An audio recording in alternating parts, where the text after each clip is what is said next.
Hey, I know you don't smoke weed. I know this. But I'm gonna get you high today. Cause it's Friday, you ain't got no job, and you ain't got shit to do. Yo, it's your boy Big Ev, aka the Double Vodka Don, here with my co-host, Young Wayne Jetski. Young Wayne Jetski, who will not be breathing into the mic today because Colin said that I am a fucking Neanderthal mouth breather. So I said I'm fucking tired of it. I'm gonna hold it away. There won't be any. Guy's breathing the mic. He's itching his balls with the mic. He's just using the mic too. any way possible. The people are sick of it. And the real MVP of the podcast, producer Colin Cooper on the ones and twos. We are 808s and Smokebreaks. How we feeling, boys? Feeling great. Had a dope interview with Stupid Young. That'll be at the end of the podcast. Super cool dude from Long Beach, 26, Cambodian dude. A Cambodian Crip. Hood as fuck. But a nice guy. But super nice guy. Chopped it up with him for like 15, 20 minutes. I'll be at the end of the podcast. Got an album dropping September 13th. Yep, True Story 2. Has some fire songs. Because I'll be completely honest, I was not too familiar with him prior to us like getting this interview. Shout out to Za. His manager is a good friend of Za's. Shout out to him. Shout out to the boy Za for plugging us up. Shout out Mike Chamo, the Stupid's manager. He's man cool. My guy Stupid Young has bangers, bro. Mando. The Mando. That shit is Mando. His Mando Trust feature Nobody Mozzie. Fire. But yeah, it was fucking dope. He was a super cool guy. We smoked some weed with him after.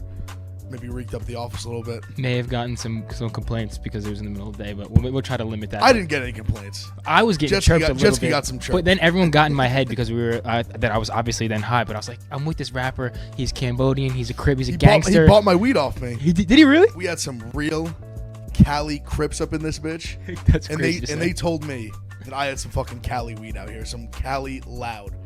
And the manager bought the weed off me, bought my weed off me. I rolled up the J, and then he smoked it, and he was just like, yo, like, how much for the weed? And I was literally just going to throw, I was like, oh, like, just give me like 20 for it. He gave me 40, good guy. Really? So he pretty much just bought, literally paid more than what I paid for the eighth. But God bless, really good dude. That's why I told him 40. He insisted, I told him 20. He insisted on 40. Good guy. His crew, big fan of it. You just Asian gangsters, bro. They had face tats. One had a California tat tat on his head, on top of his head. Stupid Young. He has the Benjamin tattoo on his like on the side of his head. Stupid Young does? Yeah. He has a Benjamin Franklin tattoo, like blue face? On the side of his head. Yeah. He also has like east side above his eye. on his actual head, like not like his face, like his legit the side of his dome. He's tatted up from like the head down, but he was like so cool. And his one buddy, the smaller guy, was showing me he like invented a pair of headphones that are like Bluetooth, indestructible headphones. I was like, you guys are awesome. We had a couple entrepreneurs in this bitch. Really? They honestly did. I was fucking with them heavy, and I think they fuck with us too. No, I think they did too. I think maybe even an interview with some more content going down the future. Really good dude though. Hopefully love to see him again. He said he'd link us up in Cali. Yeah. So if we're ever out in Cali, we'll hit up our guy Stupid Young. For sure. Make sure you listen to his music, stream all his shit in the new album, September 13th. Make sure you get Very fire. But let's get into it. One of my favorite things that happened this week, Joe Budden versus Nicki Minaj. Joe Budden, the podcast god. He's like he's what we're trying to emulate right now. Yeah, I would say literally in terms of the hip hop game, it's literally, and they do two different things and they do it phenomenally well. I would say literally it's Joe Budden and Adam 22. Yeah, 100%. And they're both completely different, but both they must do like crazy numbers. Because I've read all this stuff about how like if you don't give your numbers to Podtrack, it doesn't come up.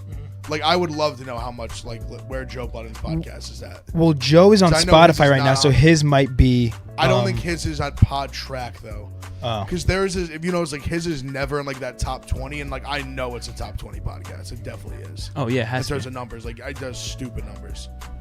He's got the exclusive Spotify deal, but I think Adam does really good numbers on he's the YouTube king. He's more like straight up interview based. I know he's doing like his own show right now. It's called the or just called the No Jumper Show. Yeah, now. he just started it. So he's, I think, kind of getting into what Joe does. So Joe just has his boys on and kind of like we do, shoot the shit about music, give reviews. They're a little more in-depth analysis, and their shit is fucking long as hell, like 3 hours long each episode, but they're fucking hilarious. Shout out to those guys. But this week, Joe went on Queen Radio, which is Nicki Minaj's Beats One radio show, and it was her 1 year anniversary, and they were kind of rehashing some past beefs they had. I think the idea was to squash the beef, but Nicki and Joe ended up going at it. They were kind of going back and forth about Joe saying that Nicki was mad that Cardi was on Motorsport earlier on in 2018, that she didn't know that another female rapper was going to have a verse, and then he kind of pressed her about rapping about drugs, and Nicki tried to kind of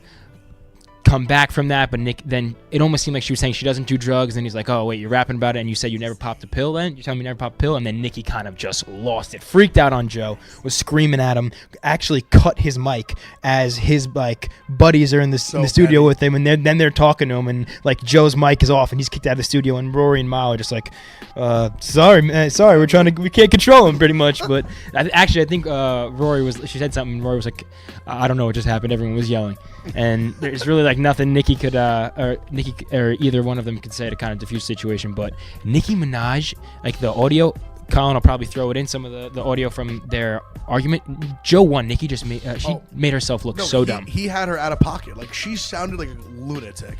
When the last time you saw me? Have I never met you is what I asked you. When was the last time you saw me? Is what I asked you. When we was recording in Web Studio? Oh, what do you know? I met you. Holy shit. Oh, so your mother trained you to accuse people of being on a drug after you met them one time and never saw them for 10 more years? So you haven't been after on drugs. the BT cipher. You haven't been on drugs. That's what your mother raised you to do? Okay. That's what your mother raised you to do? Nick. That's what your mother raised you to do? Your mother raised you. You can't. Your mother raised, taste of your own motherfucking medicine, motherfucker. You like talking about people and not having nobody responding. You like tearing down people's character when they can't respond. And you like tearing down women when they can't defend themselves. You like tearing down women when you can try to end their career because low key you jealous of their success. It's a matter of certain people being called out about it. Is littered with it. Who gives a what she popped? But don't sit here and say you ain't popped a pill. Popped a pill. I never said that. An apple. I never said that, you dumb I never said that, you dumb Don't do that. Nigga, are you that dumb? Are you that dumb? You ain't hear what the I said? You asked Cut his mic. Since he wanna be dumb. Now you wanna be dumb. Now you wanna be dumb. She, like, you could tell how when he brought up the pill thing, how much it struck a nerve. Yeah. Which makes me believe that there's much more to it than what she's getting at. Do you think it's that she's popping shit all the time? You think Nicki's a drug addict? I mean, I'm saying it's possible because I just feel like there's no, like, why would you get so, like, crazy upset? Especially if you're talking about it, too. Like, if you're openly, like, constantly using pill references in your music, and then someone's, like, you're having a conversation with a music person, and they bring it up, and then you, like, freak the fuck out. That just makes me think something's going on. There's more to it than that. I don't think Nicki's popping pills. I think she's rapping about it to try to be relatable and try to be cooler, like, right now. And I think that's probably what struck a nerve with her. Because then she couldn't say, I'm just rapping about it so my music sells. Because I'm like, can't win with the media right now. But then she also can't lie and be like, I've never taken drugs before. Like, you know what I'm saying? She's kind of like stuck between a rock and a hard place. So her result was just scream at Joe. When he pressed her, when he was like, you never took a pill? She's like, what the fuck are you stupid? Cut this man's mic off. Yo, oh my God. I mean, she just sounded like an absolute lunatic. She sounded crazy. Like, when you just see someone just get so, like, out of character, the other person won. There's just no doubt about it. Like, there's never been a time in any sort of verbal altercation when one person just acted like a deranged maniac and the other person just kept their head, was just talking like real shit, asking real questions, whatever. That person won. Like, when you get that out of pocket, that out of character, you lost. And she sounded bananas. And Joe's winning also because I believe they repurposed the interview from Queen Radio on the Joe Budden podcast. I believe so. He got to get the reaction out of her and use it himself. But did they not interview her separately? Because they had I haven't listened to the podcast. They have a picture, like the promo picture is with her, like, on their couch. That they do the usual podcast in that normal, like, that room with the couch, and then, like, Maul's on, like, the little, like, stool type thing. Yeah. Like, that's the normal, that's where the picture was taken, and it definitely didn't look photoshopped or anything. Like, she was really I saw another clip of them in the Queen Radio studio, so maybe they rehashed it. All I heard was the audio from. I didn't get to hear the actual because Joe's podcast came out today, so I haven't been able to listen to the full thing yet. But I just listened to the audio of her screaming at him, and I thought it was initially on Queen Radio and they repurposed it on Joe's. But I guess maybe they initially did it on Joe's and then maybe they reconciled Monday on Queen Radio. Maybe, I don't know. I'll have to look. I mean, probably should have listened to the whole podcast before I'm delving into the story. But regardless, it just showed that Nicki is like losing her mind, I think. Barty gang, bitch. Yeah, always Barty I've been gang. Team Barty. I couldn't, like, I always say, like, maybe I couldn't handle Cardi B, but there's no way I could handle Nicki Minaj as a woman. She just seems like she is batshit fucking crazy. But Nicki, to me, is also, she's not only, like, batshit crazy, she comes off to me very, very conceited. Very conceited. Whereas, like, someone like Cardi is not. She just comes off very genuine. She's just herself. Like, Nicki just sounds very, like, she just thinks she's, like, the best thing ever, and that her shit don't stink. Yeah, I feel like Cardi probably has a little bit of, like, I mean, you're a rich, famous, like, hot woman. You're probably definitely a little full of yourself, but she has it where it's, like, almost in a relatable, like, hood chick way. Yeah, no, because she's still like, I know herself. I'm a bad She bitch. Nicki's genuine, like, yeah. thinks she's, like, literally fucking the queen of the world. Like, I'm over Nicki. I've been over Nicki. I was over Nicki last week when dumbass Ebro was talking about fucking her being a better rapper than Lil Wayne. I don't want to even get in that anymore. Ebro, if you want to defend your old stupid ass, come on the podcast, dummy. I just think this kind of or I guess rehashes what a lot of people are saying, at least now, about Nicki, that she's trying her hardest to, like, cling to relevancy. Not that saying that she's irrelevant, but right now, like we've said it before, Cardi's kind of surpassing her in terms of, I won't say that quality of music. I'm just gonna say popularity and, like, public approval. And a lot of people, like, once this interview is more consumed and people, like, hear it more, they think that the more and more the tides are just gonna turn away from Nicki, because she just seems like a psycho bitch. Because people fuck with that authentic shit. They fuck with that real shit. And when you see that, when you look at Nicki and you look at Cardi, you gravitate to Cardi because she's real, she's genuine, she's authentic, and she's just more popping right now. So I get 100% see why Nicki would be in her feelings about it, because she was that bitch, and she ain't anymore. That's just what it is. Cardi's that bitch now. Her ass still looks fantastic, though. And especially when you have, like, Megan Thee Stallion's coming, who is also that bitch, or there's other people. They're just taking pieces of the pie that Nicki once owned. But Nicki's, like, aligning with Megan Thee Stallion a little bit. They had the Hot Girl Summer song just hit number one. But it's still, no, for sure. But I'm saying, like, just in terms of, like, hip hop charts, that, like, the female hip hop and just being like that, like, kind of their whole, like, they all three of them kind of have a very similar, like, kind of like swag to them. That they're just like, even though, like, Megan Thee Stallion's, like, on her, like, she invented the hot girl thing, but they all kind of have this, like, this hot girl, like, vibe to them, you know, like this, like, bad bitch kind of thing going on, and she's just kind of like the old one now. Something you pointed, we're speaking of Megan Thee Stallion and Nicki Minaj, someone you pointed out to me was someone photoshopped a picture of it was Nicki sitting on her boyfriend's lap, and they photoshopped Megan Thee Stallion's face on her boyfriend's face, and it's like Megan Thee Stallion, whose face is fucking gorgeous, and then just a man's fucking brolic legs. See, it's photoshopped so perfectly that when just because they had dropped the song, so it was like they dropped the photo when the song was dropped. So when you see the photo, the face is just so flawlessly put on that if you don't zone out and you kind of just, like, pass over the actual body, you would not realize it at all. Like, the first, like, 2 times I looked at it, I didn't notice it, and then I looked and I was like, it's a fucking dude's body. She's sitting on a dude's lap. So you only see the legs really from, like... No, you see all the way down to the feet. No, I'm saying, but it starts at the kneecap, right? No, you see all the way down to the feet. No, I'm saying, like, the exposed, like, skin. So, like, I'm trying to make a hypothetical scenario. So, would you fuck Megan Thee Stallion if that was her, like, body from the knee down? Like, she had those man feet and man legs. Because, like, she still has her ass, she'll have her tits, still have, like, nice legs, but from the knee down, she's a man. You're saying just, like, not even that photo, just in general? If that's how she was built in real life. She just had man legs? Just man, but not in full man legs, just from the calf down. Because if you said man legs, then you'd have to assume she has a man ass. She doesn't have a man ass. She has her same ass, but from the knee down. If she was man from the knee down? Yeah, like big brolic feet, like that part of her legs are hairy. Oh, it's hairy? Can she shave? No. Oh, fuck. Because I thought you were gonna just say, like, she just has, like, mannish legs, which I was gonna say I would still knock the dust off that pussy. Because then it's just Venus Williams. Yeah. Serena. Oh, fuck. Her legs are as is in that as probably, man. Nicki's boyfriends are on that probably. picture. I would too, 100%. Probably. I'll let her. Because she's so hot. She's so hot. She's so fine. And I would take a little bit of friction rubbing on my legs and I would just look at like God. a size 11 from behind. Oh, God, like, imagine you're hitting it from the back though, and you look back and like you look to the side when you're hitting her. Oh, I look back. That sounded sus. When you're like yeah, right? you're looking back, you look back, taking in the ass. No, you're hitting her from the back, and like you look down at her feet, and you just see like a size like 12. and some hair. Like but her I'm ass 11 and and a like half. everything forward is good. But then you look at her foot and it looks like your fucking feet. It's bigger than mine. Her feet are Honestly, bigger than mine. I wouldn't mind if it was your legs because you're generally hairless. Like you Yeah, just my- look like a girl that hasn't had a long winter and was just Yeah. wearing leggings. Yeah, all my legs are winter. pretty. They're not that hairy. They're pretty like. They have a very calm bit of hair on them. Collins are a little gross.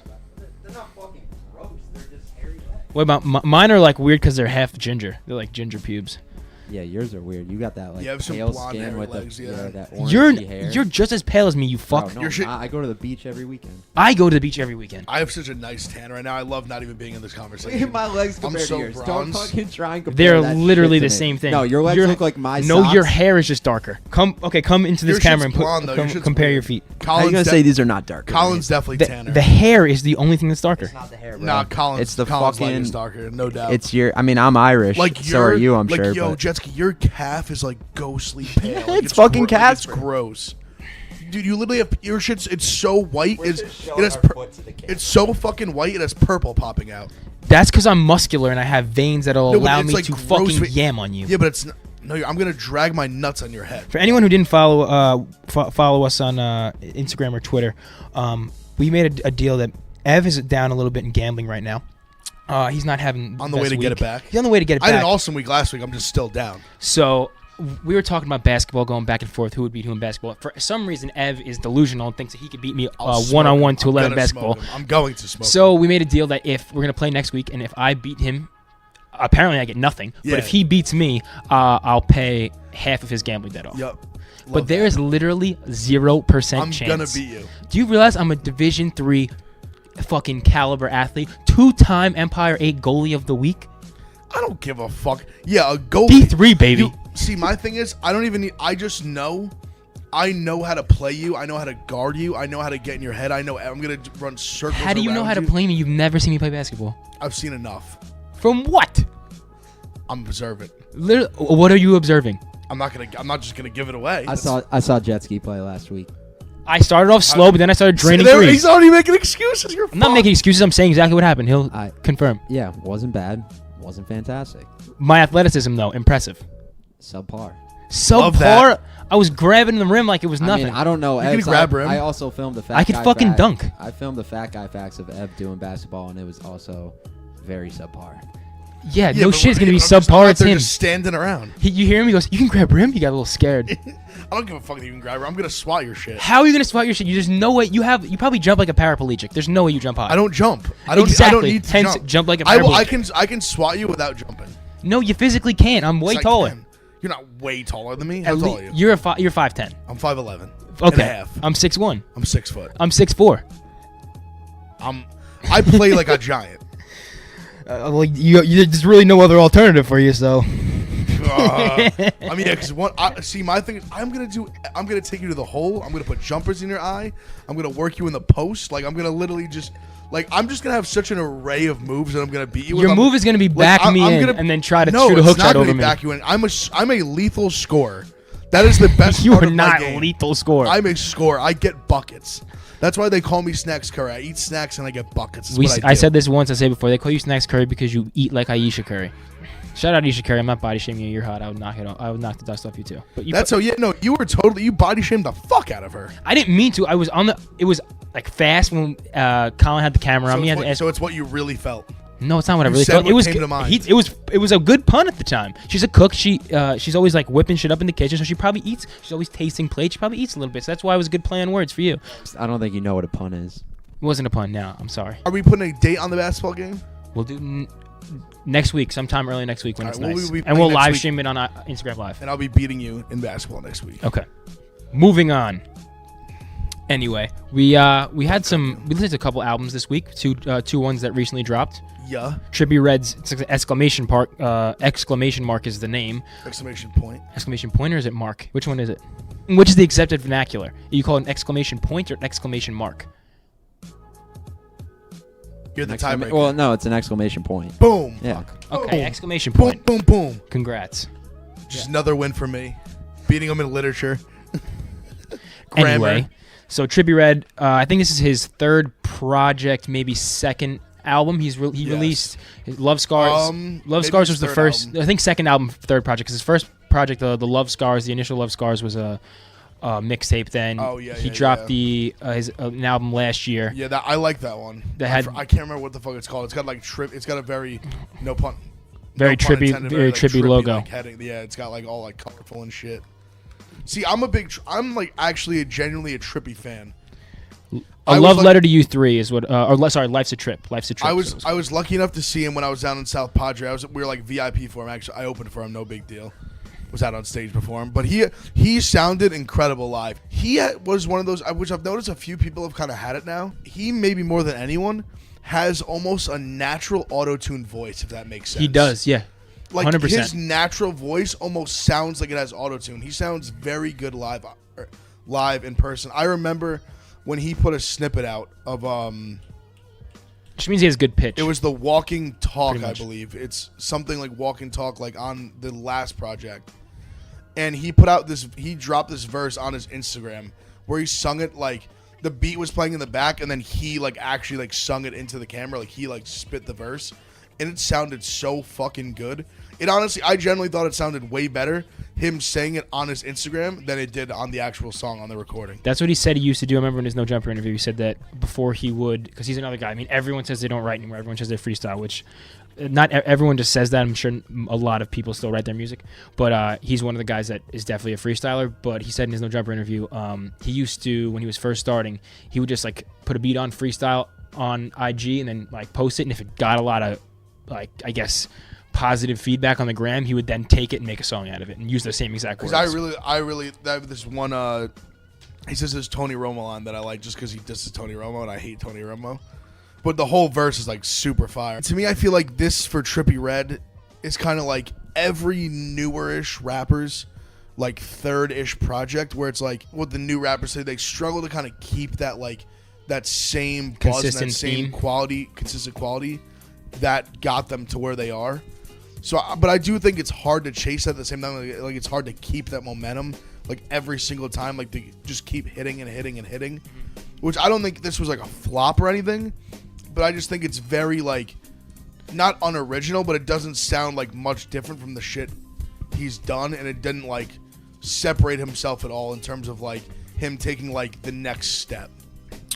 I read a lot.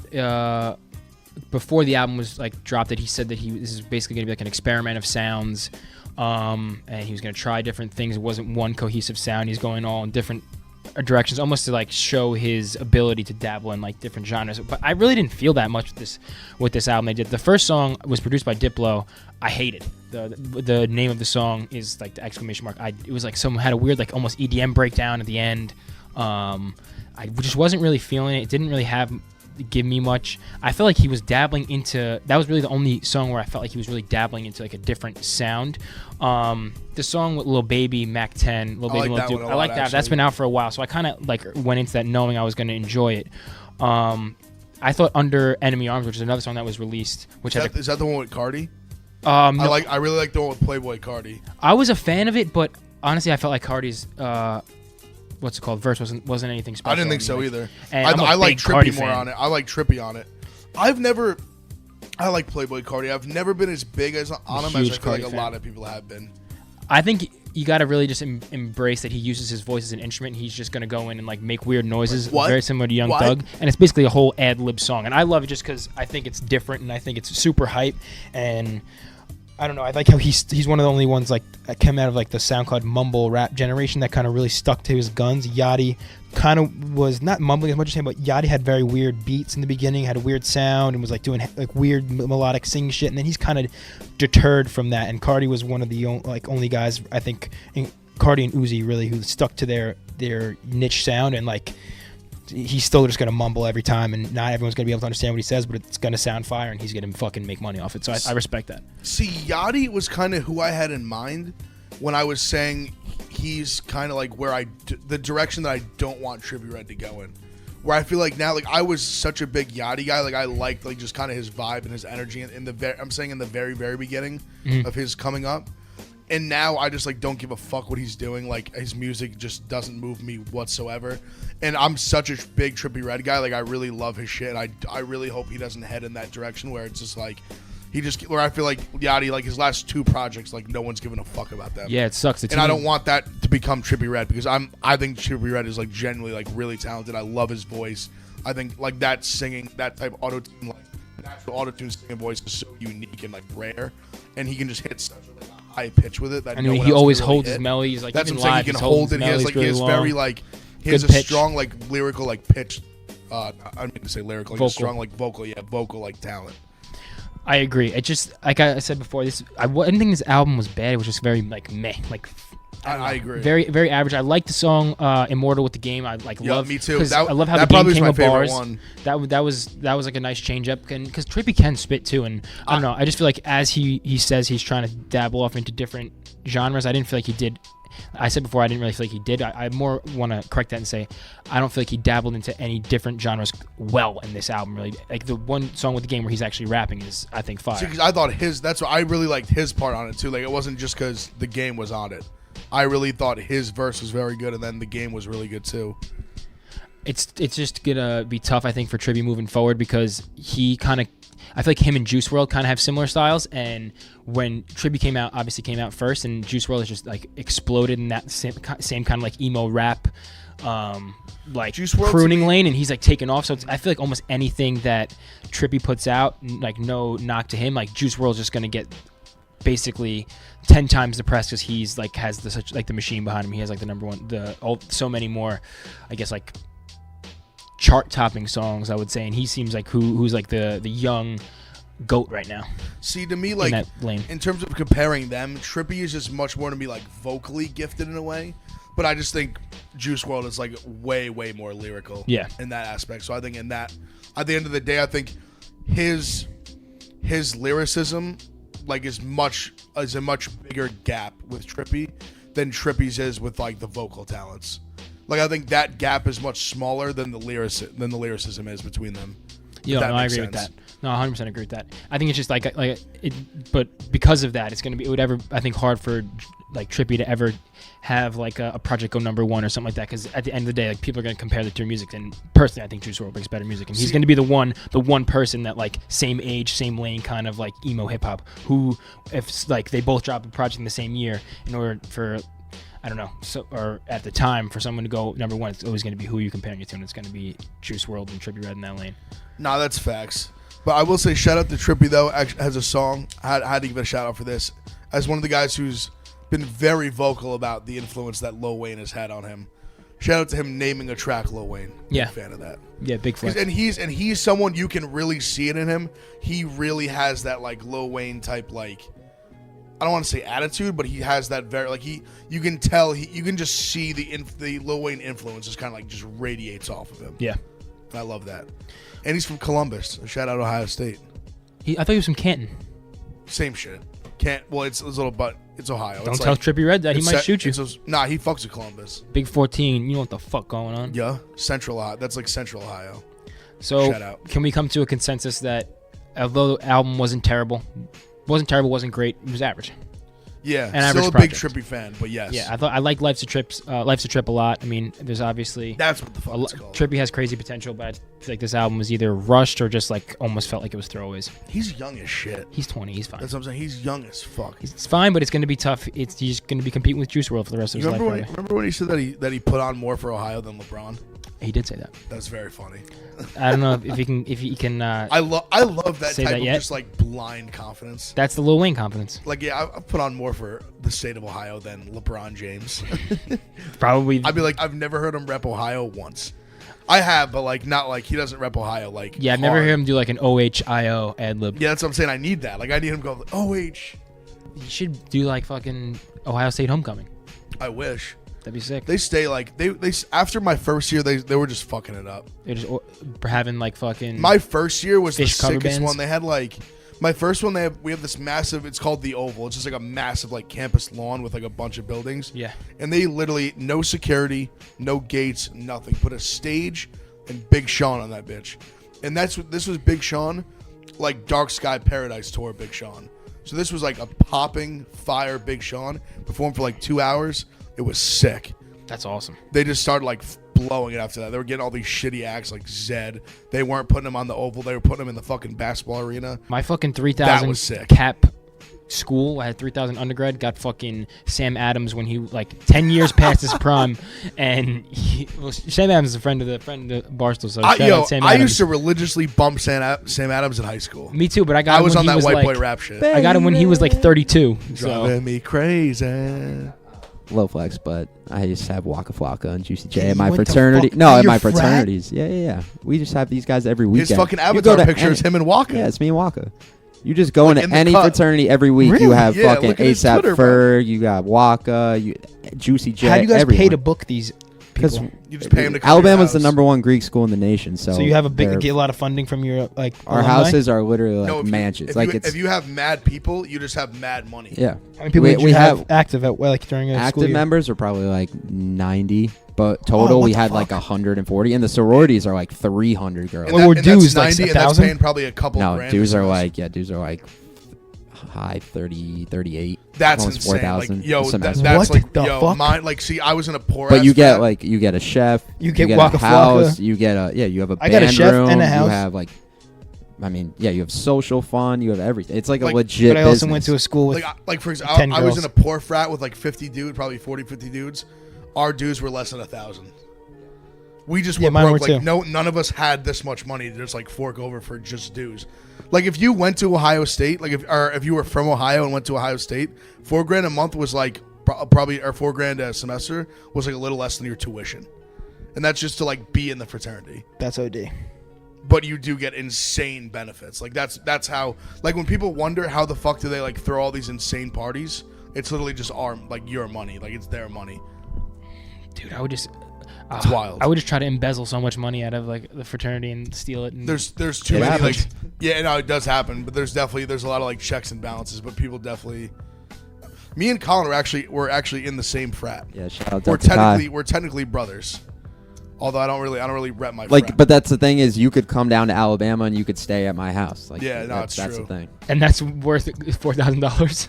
No, partying with Waka Flocka, getting champagne shower and bitches and everything. Yep, is that's worth worth $4,000. that's the $4,000 package. Yeah, that's cool. I'll agree with that. All right, album number 2 of the week, Rick Ross, Port of Miami Rose, 2. the boss. I like this one better than Trippie's. I think you kind of know what you're going to get when you go into a Rick Ross album. It's going to be a lot of boss talk, a lot of talk about, pulling out on the yacht, big bags of kush, lots of foreigns. And it lives up to, I think all of his projects pretty much live up to the same hype. They're never knockout stellar, like Grammy nominated, but or I don't know if he has been Grammy nominated, but or Grammy Award winners, but I think there are definitely projects you can bump in the summer, driving your whip every time, and you can play from start to finish, and you're not going to get a song that you're going to want to skip. And I think that held true for this one. No, I'm a big Ross guy, just on like. You have to agree be. with I what feel you like said, aesthetically of you have course, to. but I genuinely am too. He just has such like a smooth rap voice.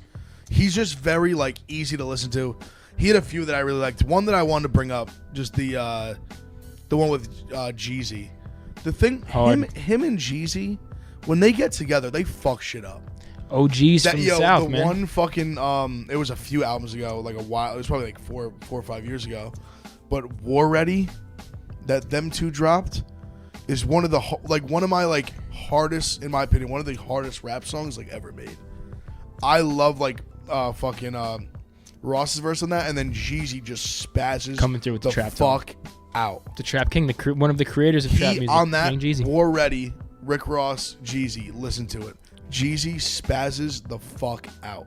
I really appreciated him having Wale on the first song because That song is good. I like the first song a lot. You know what? Wale gets a lot of shit, but it kind of took me back to when MMG had their big run. I think 2011, 2012, when Meek first got signed. Yep. When Wale, I think it was Ambition was the album. And Yep, like Wale was popping, Meek was just starting to like really like cook. it gave me those like 2011, like listen to this when I was listening to that shit in like junior year of high school vibes, and it just like kind of took me back to think about how far like hip hop has changed, and be like, remember when Wale was like one of the top names in the game They for a gonna little love me bit. for my ambition.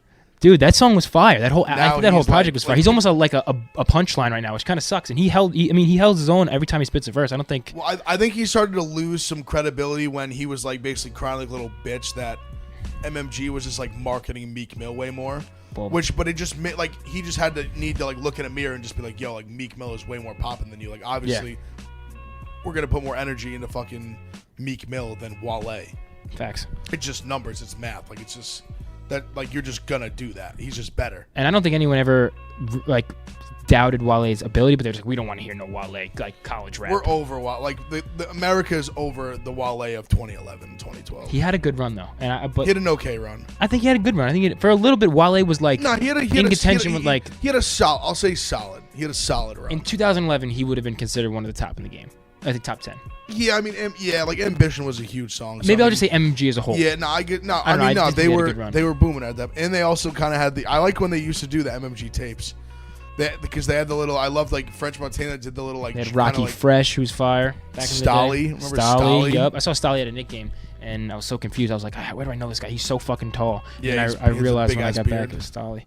He hasn't really been putting out music, but I haven't heard Stolly's name literally since those MMG tapes. I thought the album was great. He got a great verse out of Wayne, in Maybach Music 6 with John Legend. I love all the Maybach musics, dude. I can listen to all of them. I don't give a shit. Ross, like I feel like he's never gonna go. I'm not gonna say never gonna stop making music, but he's never gonna like really like cease to get good features again and get like respected people in the industry on songs. He's always going to be able to pull a Wayne feature. He's always going to be able to pull a Drake feature. Like, of course, he's someone that he's a go-to. Like, if he wants to drop a project, he can call up Drizzy, get a verse. He's always going to have that like level of respect. He's never going to be like someone who everyone says falls off. I think even if he stops making music just because he's fucking Ricky Rose. Not this album. His last album, he had fucking Chris Rock on that bitch. Did he really? On the like, he had the intro. On the intro. Okay, yeah. He's like, here with Chris Rock. He's like, here with my man Ricky Rose. We in here drinking this Bel Air Rose. He's like, that's how we do it. That's all we do. I love Chris. He's like, Wingstop. He's like, what you know about Wingstop? He's like, you don't know about Wingstop. He's like, you can't handle this. I just listened to it a bunch of times last week. I remembered it. I fucking love Chris Rock, man. Me too. And like that just shows how respected Ross is. Like he's out here getting Chris Rock like on the like just like intro in a song. And even when he does features with newer guys, like he has a song with A Boogie on this. And Denzel Curry. He's collaborated with Denzel Curry a couple other times on Denzel's project. What I think it was the ULT project, Ultimate, and Miami Boy. Another Miami Boy. He like never makes a feature with someone who's up and coming sound corny or forced. So never. Shout out Rose. I mean, like I said, it wasn't my favorite project of the year, but if I turned it on in my car and I was driving in my piece of shit car, I would not turn off. I would listen to it all the way through just because I'm really glad you brought up that song specifically, the Run in the Streets. Mm-hmm. That song, I don't know if you've ever watched the Rapture documentaries on Netflix. I have, yeah. There's a scene from A Boogie's one where he literally plays this. He's like, yeah, like Ross just sent me this shit. It's that song, and he's like running and fucking it up, and I'm like, he literally he's doing that, and I've been like waiting for this verse forever. That was filmed in what 2017, 2016, like probably like 2-3 years ago, and this is the song that it was from. Damn. He's like, yeah, like Ross just sent me this is gonna be on something, and then he kind of was like, he low key like freed over, like I don't even know if he had finished recording his verse yet, but he kind of was like not just like freestyle kind of the flow he wanted to get. And it definitely sounds like pretty similar. Like he's like running and fucking it up, and like it's pretty dope. And I just thought about that. I was like, damn. Like, cause when I saw it on the track, I immediately listened to it because I was like, damn. Like, I literally remember like him playing this like in that documentary. It's crazy how it makes you realize. Think of how much other fire shit people are just like sitting on. Like how many. That's what I'm saying. Like they sat on this for literally like 2 or 3 years. Think of how many like songs Lil Uzi's sitting on right now that he can't put out. That if like obviously like the Sanguine Paradise song got dropped because it got fucking leaked, but I don't know. Nuts. Ricky Rose's looking healthy too. He's dropping weight. He looks slim. I'm trying to get like him. I know. You guys are kindred spirits. Eating these apples, bro. What about any pears? He was big on the pears for a minute. I should eat some pears. We only have apples, and we have apples and bananas. I'm not a banana guy. I'm not a. What's the reason you don't like bananas? Is it because it's shaped like a cock, or you just don't like the texture? Both. I would say more texture. I feel like you're comfortable with your sexuality though. I say both because I'm joking. I don't know. It's weird. Like I'm not a big banana guy. I just don't like. I don't know. It's like mushy when you eat it. How about you, Jetski? I love bananas. I eat one every day. I ate 10. Two at a time. On the pod. All right, now it's that time. Not a high thought this week. As we said before, dope interview with Stupid Young. Roll one up right now with us. Spark it. Listen to the interview. Follow us, 808 Smokebreaks, Instagram, Twitter, all that. Download, subscribe. Get our fucking numbers up. Let's go. Get those go. numbers up. We need more numbers. Unsubscribe, resubscribe. Get the fucking shit all up. All that shit. Leave a review. Everything. Stupid Young right now. Let's go. All right. 808 Smokebreaks. We're now welcomed on by a very special guest from Long Beach, California. He's got a new album, True Story 2, coming out September 13th. Yes. Some crazy features. YB and Namir, Smoke Perp, E40. We got Stupid Young in the building. What's up? I'm glad to be here. What's up? Appreciate you coming on. We're feeling good, man. How you feeling? I'm cool, chilling. Is this your first time in New York? You've been in New York before? Nah, it's like my third time. How you fuck with New York? I fuck with it. It's cool. I like the vibe. A little crowded, but I fuck with it. Very crowded compared to fucking LA. Nothing's like spread out and shit. The streets smell like piss all the time. It's terrible. So I guess let's get started with the album. What can we expect from the album? What do you think just about the vibe on or anything? How was the creative process like? Tell us about that. Shit. A lot of it was just like pick and choose. You know what I'm saying? Like different parts was recorded at different times in different studios, but it all got mastered at one spot. It was just like shit coming from the heart. That's why it's called True Story 2. And then like true events that took place. Lost friends and jail shit and this and that. So I guess we can get into that. Just obviously you grew up in Long Beach. Honestly, I've never been in the West Coast at all. I went to Pebble Beach once for a video a couple months ago. Very different. That's Long very Beach. different. Very Long different. Beach. So honestly, it's so funny. The only thing is when I saw that you were from Long Beach, all I really know about Long Beach is Snoop Dogg and Freedom Riders. Yeah. Oh, so, the movie. Yeah. So what was it like just growing up out there in that environment? Kind of like that movie Freedom Riders. We the Asians in there. That's honestly what I wanted to ask you. Was it like, obviously you weren't like alive when that was like going on, but like was it really like as like crazy as they depicted and active like, in the and movie? shit? Yeah, I believe so. Cause my dad and my mom went to that same school where that movie was shot at. Yeah, so it was like it was crazy like that, Cause like when I just saw the scene, it's like you got like blacks and whites and Cambodians and Hispanics and like everyone's like fighting each other at the same. It's not even like a 2-on-2. It's like a 1-on-1. Like everyone's going against each other. I was like, that is crazy. Just how segregated it is right now, and especially just the way like the country's been or whatever. Like, is it still like, has it gotten better like now than it was like back then, or like what's like the? It calmed down a lot from back then, but it's still there. Like it's not completely gone. It's still like turmoil and shit. So what was like the family life and everything? Like parents are just like growing up, just like your personal like story. Well, I grew up with my grandparents. They kind of raised me like my mom was still running amok. My pops was locked up, a lot. And then he came out when I was a little older. And then that's my grandparents raised me. Building off of what he was saying about Freedom Riders, I don't remember what interview. I was like doing a little research, watching some interviews with you, and you were saying that you started rapping in like a juvie camp or something like that from a class called Flow. I didn't even know about the whole Freedom Riders thing. That kind of I drew a parallel how they started rapping or these kids started like. It was poetry, right, in the movie? Well, yeah, there was a class. They like brought together a class, and it was kind of like bringing together like all people from different walks of life, like Hispanics, Cambodians, the whites, blacks, everyone together. What was that class like when you first started rapping and shit? It was cool. I mean, like first I didn't want to do it. I'm like, man, fuck that class. I'm gonna just do my time and go home. Do my 9 months and go home. But then I seen how like the kids was coming back from that class feeling like higher spirit, because when you locked up, your spirit is very low. Yeah. They came back higher spirit, and they're like, yeah, just try, because they always see me beating on my desk rapping. And then when I went to try it, it gave you that escape. It was only an hour every 2 times, I guess, two to 3 times a week, but then it'll take you out of that element when you was locked up as a kid, because as a kid being locked up, you're missing out on a lot of shit, And then it just took you out of your element and let you do different shit and express yourself. Kind of like how Freedom Riders, how the teacher did some shit out of the books and let the kids express themselves. Yeah. So I believe that helps. Did that like jump start as soon as you like got out from that little bit? But then you in the studio every day after that? Like, is that kind of what jump started your, I guess, foray into music or whatever? Yeah, it started building up. It started like building up.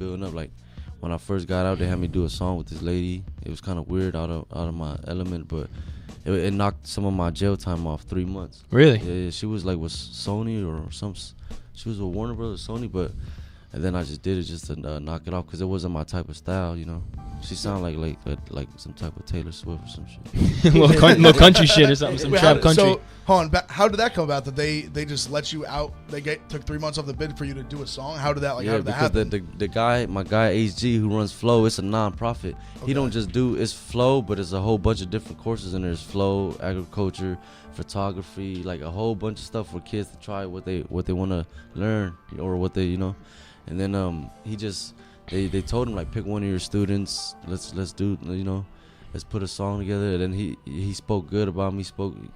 I was like one of his favorites basically. You were like the Flow valedictorian. Yeah. Exactly, yeah. The Flow valedictorian. And I was the only Asian in there, so it was crazy. And then I just got time knocked off doing that song with her. It's crazy. And then after how you said if I was in the studio every day, it just started building up. Like I go like one time here and there, then it just started created like an addiction almost, probably, yeah, right? Yeah. So what? So I mean, you just said obviously you were the only Asian in the class. So what has that kind of been like? Just being like in the rap game, being Asian. I feel like that you don't see it like as often. Like what is like that like? I took what I learned in adapt in jail and use it to the music game. Cause like if I was in there rapping, I was the only Asian, and it was black, white, Mexicans. I took it and used it to the rap game. There's not a lot of Asians either. No, because I think flipping it, like you can say it one way where like, oh, like there's not a ton of Asian people in the rap game, but at the same time, there's a huge audience out there that can relate to you. Right. That might not be getting that kind of like that content right now that you're able to fulfill for them. Right. And they see you and you could even motivate them and just see like someone that looks like them can do any type of business, even in rapping, even if you don't see it that often. Right. Have you had like that kind of outreach from people? Yeah. People tell me all the time I inspired them because it's like the environment we grew up in, it shapes us to how we are. This is not a facade or wannabe or persona or trying to put on no act. It's where we grew up in our environment. Yeah. Like you throw a guy in the jungle, he's gonna come out like Tarzan. You know what I'm talking about? 100%. So it's like people come from different environments that struggle the same way we did. They're just not, you know, and they relate to it. I've seen a lot of like people like calling you out for like whatever some words you use in rap and shit, and I see a lot of similarities in like the way you're saying it's the way I was raised, it's my culture. Same thing in like in New York, not so much with Asians, but like anybody who's Dominican, Puerto Rican, anybody who's like Hispanic. Basically, just like if you grew up in the hood, you grew up in that environment. That's your lingo. That's like what you talk about. So I see a lot of parallels with that, and I respect that because you're not gonna let someone tell you how you can or cannot speak just because they didn't come from the same spot you come from. Exactly. Like I can't change just because a random person on the internet tell me to stop saying that, or you know, even if I didn't rap like that and I change how I rap, when I get off the mic, I still talk like that. So it's hard. It's like, authentic, and I like to freestyle a lot. So when I freestyle, it comes out how I talk, you know. But then I feel like Asian rappers coming from that hood environment using, you know, certain words, it's just still fresh. It's still new to them. Mm-hmm. You feel me? It's still fresh, like because you know you got other people that's not black using the N-word and stuff like that. Dominicans, like you said. Yeah, every Hispanic person in fucking New York. And it started like I'm pretty sure they had the same troubles as I did, and then it just started. 100%. It started getting smooth, you know. See, I saw because you had the documentary with No Jumper and everything that went crazy. Right. And I saw there was some words with Ebro that he was kind of questioning it, and we were just saying we actually just had a little online beef with Ebro. A little bit. Because I called him out because he did that top 50 list. Yeah. And he put Nicki Minaj ahead of Lil Wayne. I was not having that. Oh, wow. Ev is like the biggest Lil Wayne fan of all time. I love Lil Wayne. I was bugging out. Who were people that you listened to growing up? Like who inspired you to get into it? You know, all the Long Beach rappers, of course. You got the Snoop Dogg, the East Siders, but me growing up, it was a lot of old school shit because of my dad. He listened to Bone Thugs, you know, Tupac and shit like that. But as a teen, I probably listened to like a lot of Nipsey, you know. Word. Shout out Nip, R.I.P. You get a lot of love from all over California. You got that big fucking Mando song with Mozzie is crazy. Has what is it, like 30 million views on YouTube or something like that? Yeah. How did you kind of establish these relationships? Because Mozzie's from Sacramento, right? And E40's from the Bay. How did you like establish these relationships with other guys in California? It seems like you get a lot of love and are kind of like universally respected out there. Yeah, it's just like my dude linked that up, and then me and my manager went to meet with Mozzie. And then once we met in the studio, Mozzie found out what neighborhood I was from, like what hood I'm from. You know what I'm saying? Yeah. Our hood is not just in Cali; it's worldwide. And then so he's like, "Oh, y'all from the Asian boy?" You know, he had history with our hood and shit. And then it was just been love from there. And then I did the feature with him, and it just took off. The song's crazy. It became from a feature to like a homie now. You know? Yeah. Yeah. That's awesome. That's how it works. Yeah. And then I saw you again. I'm a big like No Jumper fan and whatever. And I saw you in the vlog last week with Guap Dad. It was Guap Dad. The Guap Dad's crazy. That dude's nuts. He's so funny, bro. Yeah. What was that like? Was that your tour? Or that was Mozzie tour. Mozzie tour. Yeah. I went on tour with him. Well, we still on tour with him. We just certain dates we go with him, and that was LA. So of course we gotta do LA. At the Observatory, was that? That was at the El Rey Theater or something. Lit as hell. Yeah, it was cool. Hell yeah. I got a question for you. It seems like at least you're Cambodian. The Cambodians out there, the Asians out in California are just different. Like way even different. the bitches like that you have in your videos. I think it was the Trust Nobody video. Yeah. Who are those bitches? Where do we get some of them out here on the East Coast, bro? I've never hooked up with an Asian girl. Ev has, but like, bro, those drones were bad as fuck. I'm trying to get the hookup out here. You got any Cambodian little thotties out here you can hook us up with? Not out here, but out there, yeah, for sure. There's plenty of places you could go out there to see girls naked and get some action and shit. There's plenty of places, especially Asian girls. The whole Orange County in California, you know what I'm saying? So yeah, but yeah, the Asians in California is kind of different. For sure. When I travel, I meet other Asians. It's like we're like the Mecca of it, you know? Yeah. You think it's because you were you're at least in LA, you're like in a melting pot of different cultures, like a bunch of Mexicans, blacks. It's like almost like you guys are kind of all. I'm not gonna say it's no longer Asian, black, Mexican, but you're all like in the street, kind of like doing the same thing. Yeah, it's kind of very diverse, and we grew up like a lot in the same environment close to us. The Bay to LA, that's 6 hours. Yeah. But it's like, and it's a lot of, I think it's just a lot of like the music, the culture, the gang banging and shit. Like, so it forced the Asians around the environment to adapt, and it just stands out. What? So I saw on your Instagram you got a girl, you just got a kid. Congratulations on that. Beautiful That's wife, baby boy. What has it been like juggling, kind of obviously just rising so quickly in the rap game, but also kind of juggling like that family life? It's very hard, to find a balance is very hard. Like, the newborn, baby mama, the music, like it's a lot to juggle. Yeah. There's like more shit to it. Like it's a lot to juggle, and I feel I'm still learning as I go. This our first tour with Mozzie, and we just learning as we go. But I feel like we're gonna get it down. We're gonna get it down. Because I always feel like that must be tough for like them, like back home. Just being on the road. Like obviously you got so much so much of shit being thrown at you, so many opportunities to like do whatever. Like I always feel like that must be like you gotta have someone like special back home to really like be able to like handle all that and deal with it and trust you, kind of thing. You know what I mean? Just. Yeah. Well, my baby mama don't trust me because of past events, but she good. I know my son is in good hands with her. Just she, I just be trying to work, bro. I just be when we be on the road or going everywhere, we just be trying to work. Yep.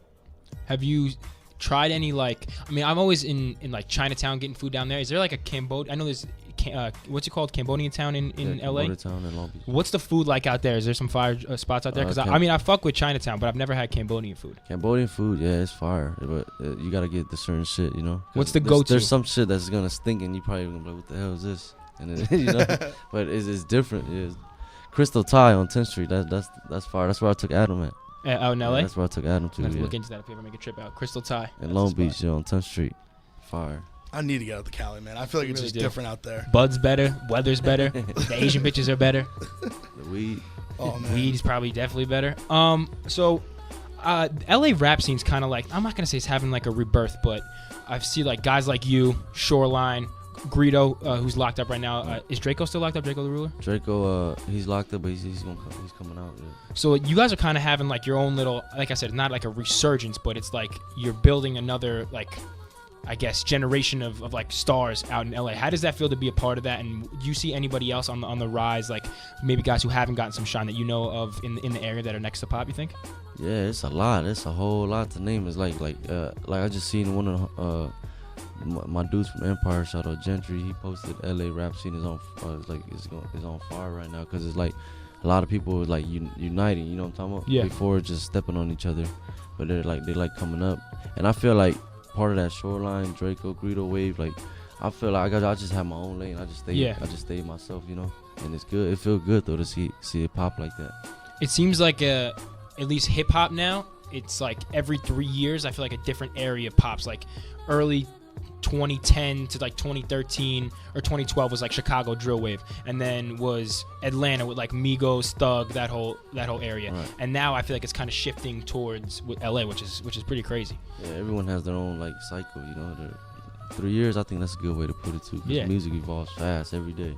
Isn't it? Every day, new sounds and shit. Could you see yourself ever working with like some of those guys, like potentially in the future? Oh yeah, I did some shit with Shoreline before. Draco, I knew him since Juvenile. We was in Juvenile Hall together, so it was, like, they're very close. LA and Long Beach is only like 15, 20 minutes apart. Well, actually, I was gonna actually ask you this before. If you can say it now because it's over. What were you in juvie for? A whole bunch of dumb shit, like violation, gun case, a lot of violations though. Gun case, violation. Yeah. Ev had a little bit of a juvie situation. He got taken out of his bed in like when he was like fucking 16, right? No, it's a long story, man. Yeah, I got sent away. Over here? Over here? Yeah, I grew up in New York. Yeah, Okay. but yeah, I got sent away. But I mean, that didn't stop me. I got arrested like 3 times after that. Never learned. Wow. But I figured it out now, though. Now I'm good. Nah, I stopped trapping. Got kicked out of college for that shit. Yeah, I did. Fuck. So on the new project, do you have a favorite track that's coming out? I mean, obviously we listed the big features and anything, but do you have a track that stands out that's what you think will be like the go-to or the crowd favorite when it premieres on the 13th? I have a couple favorites on there. But I think that With Me, you know, that Fly Crippin', that With Me is that I think that's the one that's by myself too, instead of like no features. But I like a lot of them on there. But I think that With Me is just so like hard that we're gonna do a visual to it. It's there. What do you think makes your YouTube like numbers go so crazy? Because you're fucking like the numbers on your videos are insane. Do you think it's just you have that rabid fan base in LA? And you think part of it is because like you're one of the you're probably if not the biggest like Asian artist coming out of California right now? I think yeah, I don't know. I think I just got like a true fan base or something because like Asians probably like that around the world that come from the trenches or the same environment as us is waiting for someone like me. You know what I'm talking about? Because if I was and I seen an Asian rapper pop out, I'd be rooting for him too, like a motherfucker. Yeah, hell yeah. Yeah, for real. So And all those badass bitches in the fucking videos. That probably helps Shout out a out lot Sarah. too. Well, he's the one who brings all the bitches? Yeah. Oh, okay. We that's got to get what's your info after for sure. The one girl, whoever fucking The one who jumps in the cop. jumps on the Yeah, cop, yeah. yeah, whoever she is, Oh, she's Sarah. bad. Shout out Sarah. That's the home Disrespect girl. if it's Y'all no come- disrespect if anyone's. Yeah. She's cool. That's the home girl. Yeah, if we come out to LA, you got to link us. Yeah, for sure, Mando. All right, bro. This has been awesome having you on. Thank you so Thank much you. for coming on. Where I guess you wanted to shout out your social media again. Album True Story 2 coming out on the September 13th. Right. Get your pre-order. I go by the name of Stupid Young. Instagram, Twitter, Snapchat is the same. $Young with 2 G's at the end. $Young. Let's go. Official the label. So appreciate you so much, bro. And that was our interview with Stupid Young. Thank you for listening. You know what it is. This is 808 Smoke Breaks. Follow us, 808 Smoke Breaks, Instagram, Twitter, all that. Get our fucking numbers up. Like, subscribe, drop a review, unsubscribe, resubscribe. Do that like 20 fucking times. Do it all. Get our numbers to the fucking roof. This is what you do. Roll a blunt, spark it, and just keep unsubscribing and resubscribing. But make sure you the entire time. But make sure you end up being subscribed Yes, at the end. end. That's the be most key thing. subscribed. So make sure you do that because we need to get these numbers to fuck up. We need to, keep getting sick guests, and we need to keep getting high and keep getting, informed about what's going on in the rap world. Yeah. Peace.